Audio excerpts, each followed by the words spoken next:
Bro's abs have abs there.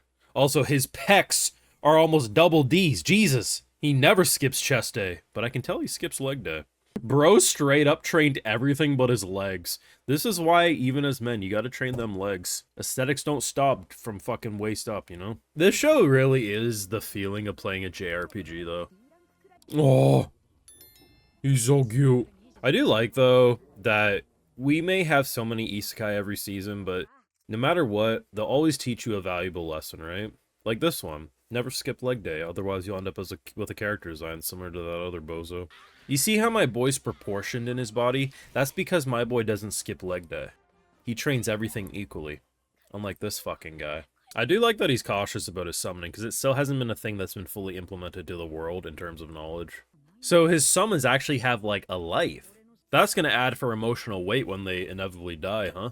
Now, I'm a huge fan of when isekai, and honestly anime in general, can teach the viewer a valuable lesson. I think sometimes we need that kind of slap to the face to remember who we are as people and how we can better ourselves. And, you know, there's lots of lessons to be learned in anime, how to support your friends, your family, stand up for the vulnerable. But I think arguably the most important lesson that could be had was seen in this week's episode of Hell Mode, an anime that very much feels like playing a JRPG, and it's absolutely fantastic for it. But the lesson in question is probably one that every guy needs to hear, if we're being honest. And that is stop fucking skipping leg day. Look at this man's proportions. Like, he's obviously built. Good arms, good shoulders. His pecs have pecs. I mean, he got them titties on him, right? And he got a twink-ass waist. But from the lower body down, Jesus Christ, this man has never trained legs a day in his life. And here's the thing, guys. So many of you are like, it's not manly enough, or it's not fun enough. Guess what? If you want a well-rounded physique, you're going to train your goddamn quads. You're going to do them calf raises. You're going to do your leg extensions, your ham curls. Like, look at this. Let this be a warning. You do not want to overdevelop your upper body and leave the lower body looking like a fucking twink. I'm not even joking. Seriously, stop skipping legs. Doesn't matter if it's not fun. Doesn't matter if it takes the longest to recover. Hit the fucking legs, goddammit, and the treadmill isn't enough. Anyway, this show's fucking peak, and I'm loving every goddamn minute of it. But you know what to do. If you got this far on video, drop a like, share, support, subscribe, ring that bell. Patreon, you can catch my full live reactions, also more, which does help fund the channel. So if you do love my content, want to help support the channel even further, please consider. But otherwise, best episode. I gotta be honest, this is actually the best episode of the show today. I didn't think they were gonna top it so soon. This kid and his JRPG adventure, because that's what it is. To me, watching him navigate this world, it feels like playing a JRPG, not a normal, like an actual JRPG, not your typical RPGs. And I feel like that's what a lot of these anime with video game overlays, video game menus, it just feels like, yeah, okay, there's video game-ish about it. And I don't think it's the overall best, but I feel like this is like the second best show I've seen in recent years at handling a show that's meant to feel like a video game, but actually have it feel like it. Like, yes, this is a world, but he basically signed up to play a video game. For him, this new world, he's treating it like it, but he's also treating it more like reality the deeper he goes in. And the only show that I think has a beat is Shangri-La Frontier, because that's in a different league of its own, but this is a very fucking close second. Not only does the production of the show remain fucking unmatched for the amount of 3D it has, like, it's such a clever design choice they went for. And yeah, you could freeze and be like, okay, does that really look that good? But in motion, yeah, it really actually does. Like, the fact that it blends in so well to 2D objects, I don't know, like the very flat color palette, there's like 1 to 3 colors per design on these models, and it really works. I just think it's fucking cool. And just watching him learn more and more and understand his summons better and better, and how he learns currency, and he's just so intelligent, just watching him do what he does, and how they can drop the most casual bombshells that I didn't think we'd ever see. Nor did I think he thought. So he has these summons, and we've seen the summons get killed. There's a gimmick where his mom kept stepping on the grasshopper summon, but now we know they're actually more alive than I think even he was realizing. So this bird ends up basically going against Master's orders. And it's not like he's like, don't bother me, but the bird is attached to his emotions. So the bird knows that, like, hey, I'm wanting to eat my lunch. I'll go hunt goblins later. And the bird's like, no, we're going right now. Very much an animal thing to do, right? Especially for dogs and stuff like that. And because of that, we ended up saving an adventurer's party, like literally saving their life.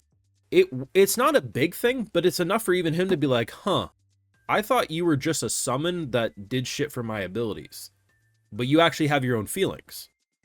Little moments like those go a hell of a long way to really make a show have a lot more depth than I think a poster image or a trailer for a show like Hell Mode is going to get across. Sometimes it looks a little goofy, but this is what I mean.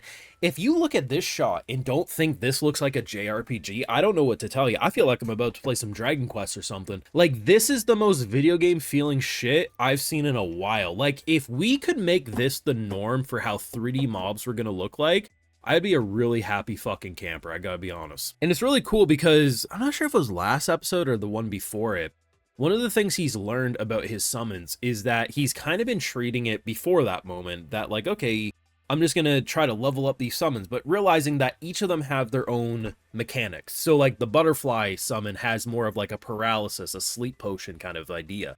It's more of a status-based attacker.